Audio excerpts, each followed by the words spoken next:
भी मैंने पूरा दिन खेत में मेहनत की, परंतु जब भी रात होती है। जनवरी का महीना था। ऐसा लगता था जैसे धरती ने अपनी गोद में ठंडक की चादर ओढ़ ली हो।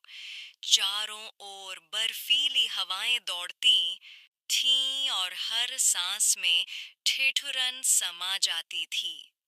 सुबह सुबह जब कोहरा हर चीज को ढक लेता था, तो ऐसा प्रतीत होता था जैसे पूरी दुनिया किसी शांत और ठंडी धुन में खो गई हो। रातें तो और भी कठोर हो जाती थीं, जहां ठंड हड्डियों के भीतर तक उतर जाती थी। इस ठंड में जौनपुर नाम के एक गांव में रामू नाम का एक गरीब किसान अपनी झोपड़ी में जीवन की तपिश बनाए रखने की जद्दोजहद कर रहा था। अब क्या होगा जी? सेठ जी ने मुझे काम से निकाल दिया है। दूसरे काम की तलाश में 3 महीने गुजर गए हैं और काम मिलने का नाम नहीं ले रहा। और ठंड है कि कम होने का नाम नहीं ले रही। हाँ, सेठ जी ने तो गांव के बहुत से लोगों को काम से निकाल दिया है।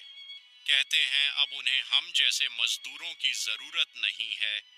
अब नई तकनीकी मशीनें आ गई हैं बाजार में। खेतों से तो इतनी फसल भी नहीं होती कि हम उसी से गुजारा कर सकें।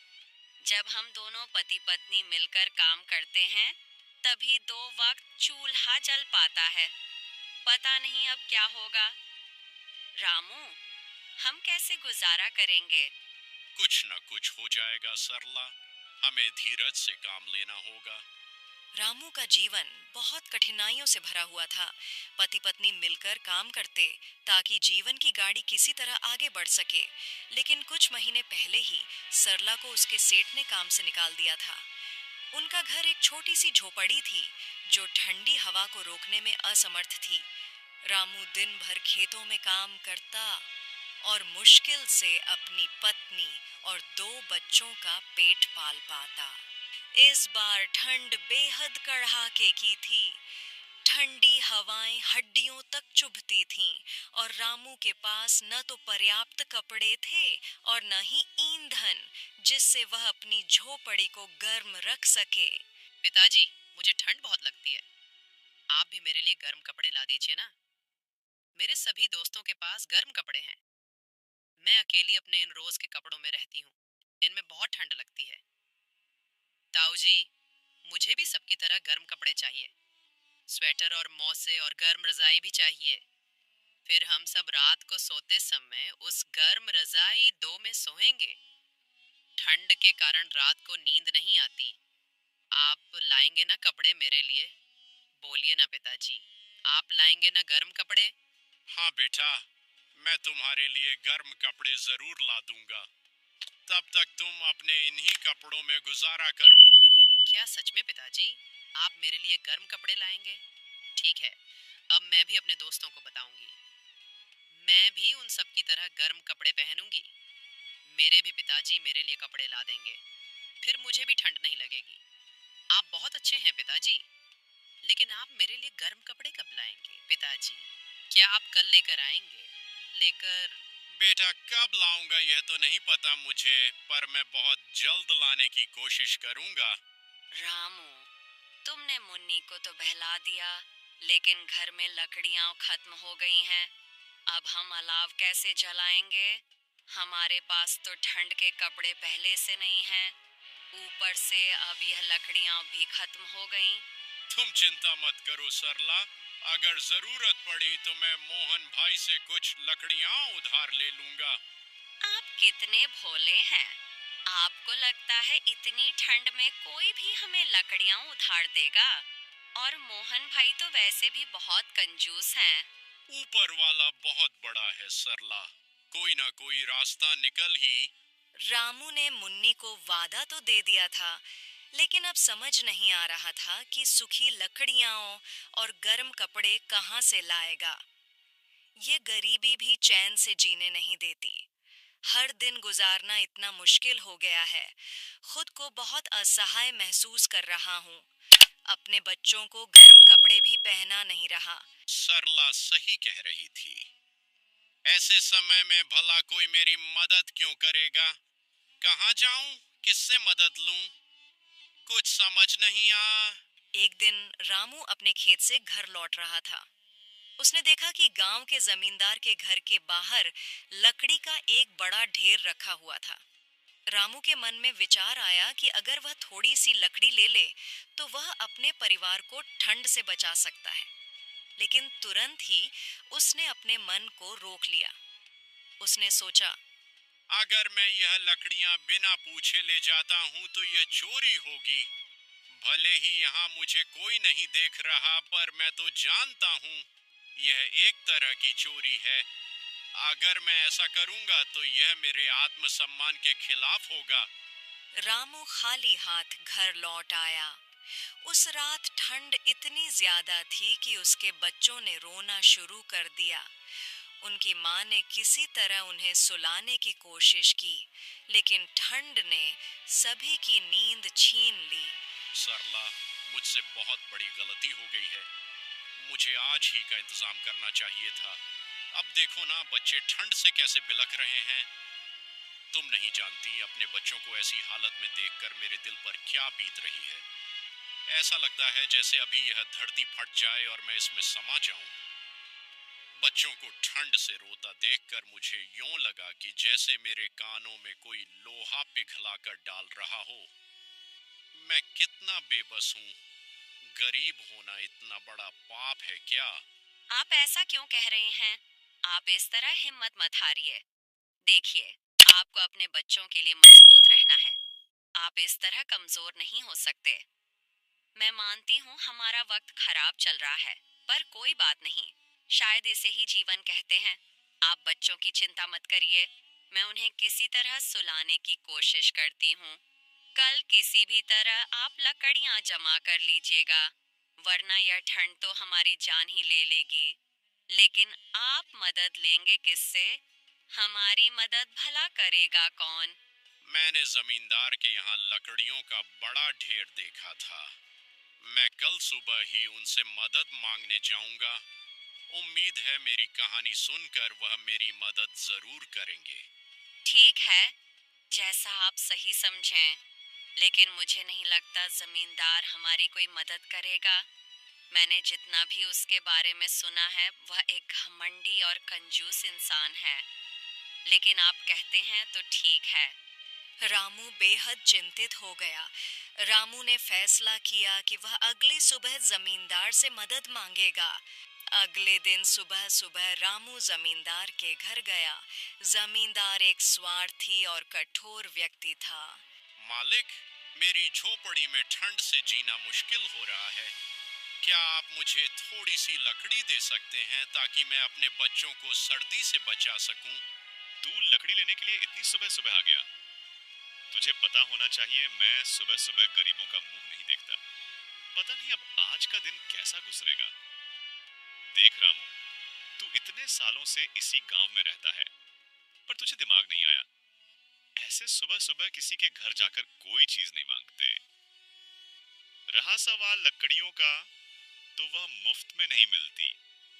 अगर तुझे लकड़ियां चाहिए तो बदले में तुझे कुछ देना होगा। बोल, दे सकेगा मुझे?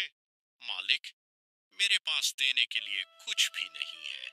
मैं गरीब इंसान, भला आपको क्या दे सकता हूँ? हाँ, सही कह रहा है तू। तू एक गरीब इंसान है। तू भला मेरी क्या मदद करेगा? लेकिन गरीब होने के साथ साथ तू एक किसान भी तो है। तुझे खेतों में मजदूरी करनी आती है, और मैं इस गांव का जमींदार। मेरे पास बहुत जमीन पड़ी है जिस पर काम करना बाकी है। मैं यह चाहता हूं कि तुम मेरे लिए मेरे खेतों में काम करो। बोलो, फिर क्या ख्याल है तुम्हारा? मालिक ने की वह भी पूछ। मैं तैयार हूँ। मेरे पास काम की कमी है। आप बताइए कब से काम करना है? रामू, पहले तू मेरी पूरी बात तो सुन ले। तू मेरी पूरी बात सुने बिना ही हाँ में हाँ मिला रहा है। मैं तुझे लकड़ी दूंगा, लेकिन बदले में तुझे मेरे खेत में बिना मजदूरी के काम करना होगा। तभी मैं तुझे जलाने के लिए लकड़ियां दे सकता हूँ। अगर तुझे मंजूर नहीं है तो अभी बता दे। ठंड के मौसम में तुझे मेरे सिवा सूखी लकड़ियां कोई और नहीं देगा।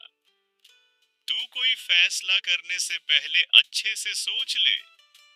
तुझे तेरे परिवार को ठंड से बचाना है या फिर ठंड में मरने के लिए छोड़ देना है? क्या करूं? क्या जमींदार की बात मान लूं?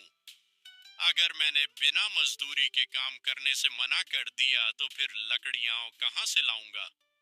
कल की शाम तो किसी तरह ठंड में निकल गई, लेकिन अगर आज ठंड ज्यादा बढ़ गई और बच्चों को कुछ हो गया तो? लेकिन बिना मजदूरी के काम करना सही होगा क्या? रामू, इतना क्या सोच रहा है? किस सोच में गुम हो गया?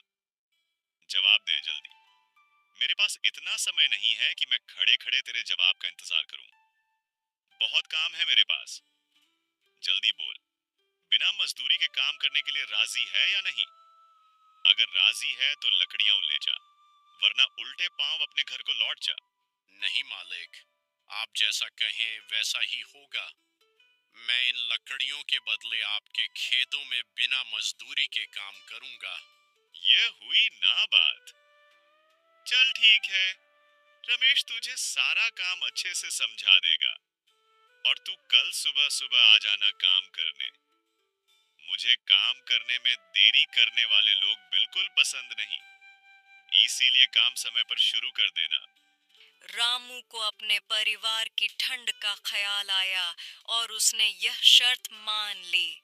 जमींदार ने उसे थोड़ी सी लकड़ी दी। आपने लकड़ियों का इंतजाम कैसे किया? सरला, मैंने यह लकड़ियां जमींदार के यहाँ से ली हैं। दी जमींदार तो एक घमंडी इंसान है, उनसे भला आपकी मदद क्यों की? उन्होंने मेरी मदद ऐसे ही नहीं की है। इन लकड़ियों के बदले मुझे उनके खेतों में काम करना होगा, वह भी बिना किसी मजदूरी के। क्या कहा? बिना मजदूरी के काम, वह भी इतनी सी लकड़ियों के बदले? यह आप कैसा सौदा कराए? आप जानते हैं ना इन लकड़ियों की कीमत मजदूरी की कीमत से कितनी कम है। जमींदार ने आपकी मजबूरी का फायदा उठाया है। हाँ सरला, मैं जानता हूँ, लेकिन मेरे पास और कोई रास्ता नहीं था। अगर मैं लकड़ियां ना लेता तो आज की रात कैसे गुजारते? बच्चे 2 दिन से ठंड से कांप रहे हैं। मजबूरी कुछ भी करवा सकती है। तुम अब अलाव जला लो ताकि हमें ठंड से थोड़ी राहत मिले। रामू ने उस लकड़ी से अपनी झोपड़ी को गर्म किया और उसके बच्चों को सर्दी से राहत मिली। अगले दिन से रामू जमींदार के खेत पर बिना मजदूरी के काम करने लगा। खेतों में बिना मजदूरी काम करते करते कुछ दिन बीत गए, लेकिन जमींदार की तरफ से काम बंद करने का कोई आदेश नहीं आया। 1 सप्ताह बाद रामू ने खुद जमींदार से बात की। मालिक, जैसा आपने कहा था, मुझे आपके खेतों में बिना मजदूरी के काम करना है। अपने किए गए वादे के अनुसार मैं पिछले 1 हफ्ते से आपके खेतों में दिन रात मेहनत कर रहा हूँ। अब मैं आपसे अनुमति लेने आया हूँ। कृपया मुझे अनुमति दें। मैं अब बिना मजदूरी काम करना बंद करूं। मुझे मेरे खेतों में भी काम करना होगा। तू फिर से सुबह सुबह आ गया? तुझे पिछली बार बताया था ना मैंने, तू कभी नहीं सुधरेगा। हाँ, हमारी बात तो हुई थी कि तू लकड़ियों के बदले मेरे खेतों में बिना मजदूरी के काम करेगा, लेकिन शायद तू भूल रहा है। कितने दिनों तक तू मेरे खेतों में काम करेगा ये तो कभी तय नहीं हुआ था। और वैसे भी कल मैं खेत की तरफ गया था। तेरा काम मुझे सही नहीं लगा। तूने किस तरह का काम किया है? पर मालिक, मैं पहले से ही 1 सप्ताह काम कर चुका हूँ और मुझे लगता है यह उन लकड़ियों की कीमत से कहीं अधिक है। तो अब तू मुझे सिखाएगा? मैं इस गांव का जमींदार हूँ। मुझसे बेहतर किसी भी चीज की कीमत कोई नहीं लगा सकता। जितने पैसे तुमने अपनी पूरी जिंदगी में भी देखे नहीं होंगे, उतने पैसे मैं अपनी जेब में लेकर घूमता हूँ। और वो लकड़ियां बहुत कीमती थीं। 1 सप्ताह की मजदूरी उनकी बराबरी नहीं कर सकती। तुझे कम से कम 1 महीना काम करना होगा, तभी जाकर उनकी कीमत अदा होगी। और काम ढंग से करना, वरना मैं यह समय और बढ़ा दूंगा। जमींदार की बात सुनकर रामू का दिल टूट गया। वह वापस अपने घर लौट आया और सरला को सारी बात बताई। किसी गरीब की मजबूरी का इतना गलत फायदा उठाने वाला वह जमींदार क्या जाने कि एक मजदूर के घर चूल्हा भी तभी जलता है जब वह दिन रात मजदूरी में पिसता है। वह तो मजदूरी भी नहीं देगा, ऊपर से सा जुल्म। अब क्या होगा रामू? हमारे अपने खेतों की हालत खराब हो रही है। अगर तुम सारा दिन जमींदार की मजदूरी करते रहे तो फिर हमारा घर कैसे चलेगा? कुछ नहीं कर सकता सरला, मुझे जमींदार की बात माननी ही पड़ेगी। रामू ने फिर से कई दिनों तक जमींदार के खेतों में बिना मजदूरी लिए काम करना शुरू किया। कई दिनों तक उसने दिन रात मेहनत की। इस बीच उसके अपने खेत की हालत बिगड़ने लगी और उसका परिवार फिर से भूखा रहने लगा। एक दिन गांव के एक बूढ़े ने रामू को परेशान देखा और उसकी स्थिति के बारे में पूछा। रामू ने पूरी कहानी बूढ़े को सुनाई, व्यक्ति को सुनाई। बूढ़े व्यक्ति ने रामू से कहा, बेटा, तुम्हारी ईमानदारी तुम्हारा सबसे बड़ा धन है। तुम्हें जमींदार से डरने की जरूरत नहीं है। तुम और तुम्हारा परिवार इतने सालों से इसी गांव में रहता है। हम सब तुम्हें अच्छी तरह जानते हैं। तुम अपने पिता की तरह एक स्वाभिमानी व्यक्ति हो, लेकिन अगर तुम अपने हक के लिए खड़े नहीं रहोगे तो लोग तुम्हारी अच्छाई का फायदा उठाते रहेंगे और तुम उनके जाल में फंसते रहोगे। बेटा, गलत को गलत और सही को सही बोलना सीखो, वरना जीवन में पीछे रह जाओगे। पर काका, मैं कर भी क्या सकता हूँ? जमींदार एक पैसे वाला आदमी है, उसके पास बल है। मेरे पास उसके साथ मुकाबला करने के लिए कुछ भी नहीं है। बेटा, तुम्हारे पास तुम्हारी सच्चाई है और सच्चाई से ज्यादा ताकतवर तो कुछ भी नहीं। जमींदार तुम्हारा शोषण कर रहा है, तुम्हें आवाज उठानी होगी। इंसान को अपने हक के लिए खुद आवाज उठानी चाहिए। अगर तुम नाइंसाफी के खिलाफ बोलने की हिम्मत नहीं करते तो फिर मैं क्या? तुम्हारी मदद तो पूरा गांव मिलकर भी नहीं कर सकेगा। पहले तुम खुद के लिए आवाज उठाओ। बूढ़े व्यक्ति के शब्दों ने रामू को प्रेरित किया। अगले दिन रामू ने जमींदार के पास जाकर कहा, "What an honor!" मालिक, मैंने आपके खेत पर बिना मजदूरी के काम किया है और मेरे हिसाब से इतना काफी है आपकी उन लकड़ियों के बदले। अब मैं आगे से आपके खेतों में बिना मजदूरी लिए काम नहीं करूंगा। यदि आप मुझसे काम करवाना चाहते हैं तो मुझे मेरी मजदूरी चाहिए। अब मैं अपने हक के लिए खड़ा हो रहा हूँ। मुझे मेरा उचित पारिश्रमिक चाहिए। ये तू किस तरह मुझसे बात कर रहा है? तू शायद भूल गया है कि मैं इस गांव का जमींदार हूँ। मालिक, मैं कुछ नहीं भूला। मैं बस अपने हक के लिए खड़ा हूँ।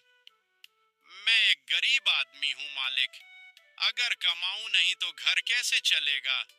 चूल्हा जलना मुश्किल हो जाएगा। मेरे बच्चे क्या खाएंगे? इस तरह की ठंड में वह तो ठंड और भूख से ही मर जाएंगे।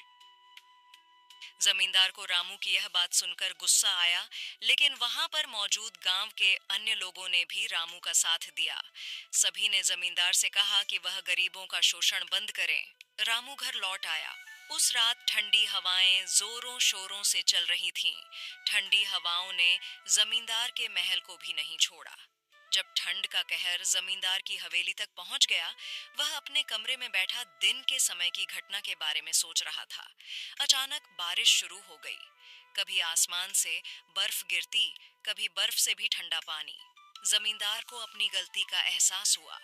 उस रात जब रामू अपने परिवार के साथ सो रहा था, झोपड़ी के बाहर किसी की आवाज सुनाई दी। रामू ने बाहर जाकर देखा तो वहीं जमींदार खड़ा था। जमींदार ने झिझकते हुए कहा, रामू, मुझे एहसास हुआ कि मैंने तुम्हारे साथ कितना अन्याय किया। मैं चाहता हूँ कि तुम मुझे मेरी गलती के लिए माफ कर दो। मैं बस थोड़ी सी लालच में आ गया था। मालिक, कोई बात नहीं। अपनी गलत का एहसास होना और उसे स्वीकार करना एक महान इंसान की पहचान है। आपने मेरे हालातों को समझा, उसके लिए धन्यवाद। और मैंने तो आपको बहुत पहले माफ कर दिया था। रामू ने जमींदार को अपने घर के अंदर बुला लिया। तभी अचानक रामू की नजर जमींदार के हाथ में पकड़ी एक छोटी पोटली पर पड़ी। पोटली में गर्म कपड़े और खाने का सामान था। जमींदार ने कहा, "आम आई डॉजेट्स डाफाई एंड आजे।" मैं यह तुम्हारे परिवार के लिए लाया हूँ। अब से मैं वादा करता हूँ कि मैं गरीबों के प्रति दयालु रहूंगा। और हाँ, तुम कल से मेरे खेतों में मजदूरी करना चाहो तो कर सकते हो। जो भी तुम्हारी मजदूरी बनेगी मुझसे ले लेना। उसी रात जब ठंडी हवाओं ने फिर से झोपड़ी को घेर लिया, रामू ने अपनी पत्नी और बच्चों को पोटली से मिले गर्म कपड़े पहनाए। बाहर खड़े जमींदार ने दूर से यह नजारा देखा और उसकी आंखों में पश्चाताप के आंसू झलक आए। उसने मन ही मन सोचा कि यह ठंड केवल शरीर को नहीं बल्कि आत्मा को भी बदल सकती है। उस दिन से जमींदार और रामू के बीच एक नई दोस्ती की शुरुआत हुई। जमींदार ने गांव के अन्य गरीबों की भी मदद करना शुरू कर दिया। रामू की यह कहानी न केवल उसके साहस और ईमानदारी की है, बल्कि यह भी दिखाती है कि सही मार्गदर्शन से एक कठोर दिल भी बदल सकता है।